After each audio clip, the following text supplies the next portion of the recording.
Tahukah kamu, 6 hal apa saja yang tidak boleh dilakukan saat kurban? Yang pertama, dilarang menjual bagian hewan kurban, seperti kulit, daging dan kepala. Berikut adalah penjelasannya. Apakah kulit hewan kurban boleh dijual? Man ba'a jilda udhiyatihi, siapa yang menjual kulit hewan kurbannya, fala udhiyatalah, maka tiada kurbanlah baginya. Lalu kulitnya itu apa? Natasaddaqu biha, kata Ali bin Abi Thalib, waktu Nabi menyuruh saya menyembelih kurban Nabi, kulitnya kami sedekahkan. Panggil fakir miskin. Fakir miskin, sini, mau kulit? Akhirnya dia pergi. Kemana kulit? Saya boleh menjualkan kulit. Kebetulan saya punya kenalan, www.jange.com. Assalamualaikum Pak Jange, iku ada 5 lembar, tolong ambil ke masjid kan. Berapa 5 lembar? 500.000. Setelah jadi duit 500, saya panggil balik fakir miskin. Fakir miskin, sini, ini duit 500, ambil semua. Begitulah cara pengelolaan kulit yang betul. Yang kedua, dilarang membayar jagal dengan daging, kulit, dan bagian dari hewan kurban, atau mengurangi upah jagal. Berikut adalah penjelasannya. Tidak boleh bagi tukang jagal dan panitia untuk mengkhususkan bagian tertentu, itu tidak boleh. Ya. Upah yang didapatkan oleh tukang jagal itu upah di luar hewan kurban. Ya. Ali bin Abi Thalib radhiyallahu ta'ala anhu, beliau berkata, Rasulullah pernah memerintahkanku untuk menyembelih hewan kurban dan melarangku dari memberikan hewan kurban kepada tukang jagal. Akan tetapi kita keluarkan upah dari kantong kami masing-masing, itu yang kami berikan kepada tukang jagal.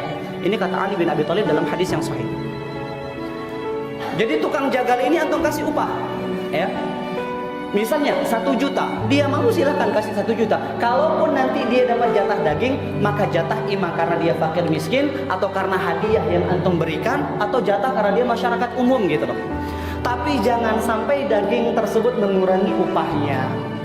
Misalnya upah sepakatnya Pak 1 juta, antum kasih 500.000. Ini yang kan karena antum dapat daging juga. Ini haram, hukumnya tidak boleh. Ya. Harus murni biaya penjagalan, pemotongan, pembagian yang dilakukan oleh panitia ini dari luar hewan kurban. Tidak boleh dari bagian hewan kurban tersebut. Tapi bukan berarti panitia tidak boleh dapat bagian, tidak gitu loh. Panitia juga dapat bagian, namun jangan sampai bagian tersebut dijadikan sebagai upah atau sebagian daripada upah. Yang ketiga, dilarang mencukur rambut, kumis, memotong kuku, ataupun merapikan janggut. Berikut adalah penjelasannya. Kalau kamu mau berkurban dari tanggal 1 Zulhijjah, wa arada ahadukum an yudhi, kamu mau berkurban, falyumsik an sya'rihi wa asfarihi, jangan potong rambut, jangan potong kuku. Hukumnya sunat muakkad, bukan rukun, bukan syarat, bukan wajib. Jangan potong rambut, jangan cukur kumis, jangan potong janggut, jangan potong kuku dari mulai tanggal 1 sampai potong kurban. Setelah memotong, barulah potong kuku, rapikan kumis, pangkas rambut, dan lain sebagainya. Hukumnya sunat, bukan wajib. Yang keempat, dilarang berkurban dengan hewan yang cacat dan pilihlah hewan yang sehat. Berikut adalah penjelasannya.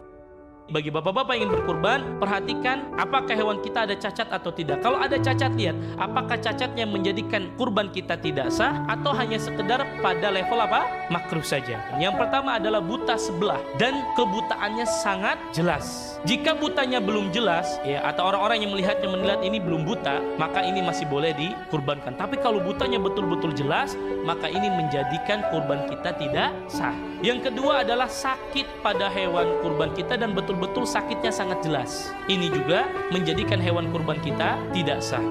Kemudian yang ketiga adalah pincang dan tampak jelas pincangnya. Artinya tidak bisa berjalan secara normal. Namun sebagian hewan ada kelihatan pincang tapi masih bisa berjalan dengan normal, maka ini masih boleh dijadikan hewan kurban.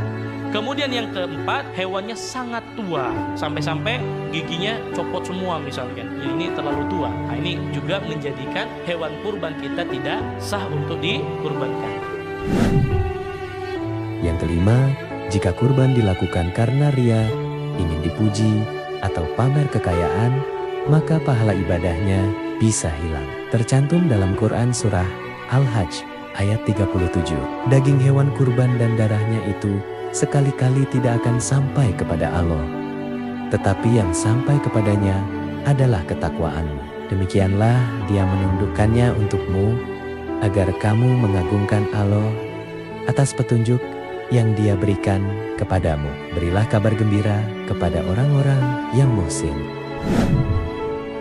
Yang keenam, Allah juga memerintahkan agar daging kurban dibagikan kepada fakir miskin dan orang yang membutuhkan. Tercantum dalam Quran surah Al-Hajj ayat 28. Mereka berdatangan supaya menyaksikan berbagai manfaat untuk mereka dan menyebut nama Allah pada beberapa hari yang telah ditentukan atas rezeki yang telah dianugerahkannya kepada mereka berupa binatang ternak. Makanlah sebagian darinya dan sebagian lainnya berilah makan orang yang sengsara lagi fakir.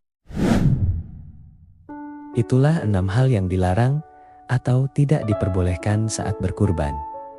Jangan lupa di-share ke teman, saudara, dan keluarga. Barang siapa menyampaikan satu ilmu saja dan ada orang yang mengamalkannya, maka walaupun yang menyampaikan sudah tiada meninggal, ia akan tetap memperoleh pahala. Hadis riwayat Al-Bukhari.